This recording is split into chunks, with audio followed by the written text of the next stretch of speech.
এত লম্বা কবরের জিন্দেগি কেমনে পার হবেন বলেন তো? নূহ আলাইহিস সালামের জামানায় যারা মারা গেছে তারা আজ কত হাজার বছর কবরে পড়ে আছে।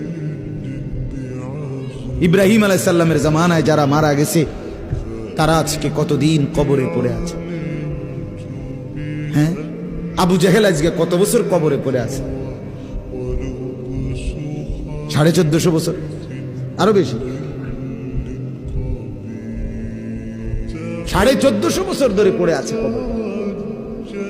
এরপরে তো হাসরের মাঠ, এরপরে তো ফুলসেরাত, এরপরে তো জাহান্নাম, আর তো রইছি।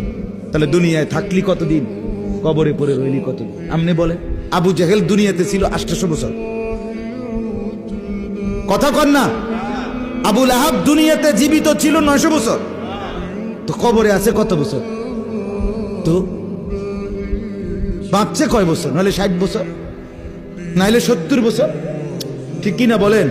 তাহলে দুনিয়ায় ছিলি কতদিন, কবরে আসত কতদিন? আচ্ছা, এই কথাই এখনই মনে হইল।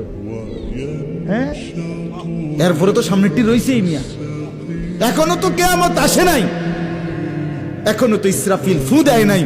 একবার ফু দিবে, সব কবরে যাবে, আবার ফু দিবে, হাসরের মাঠ কায়েম হবে।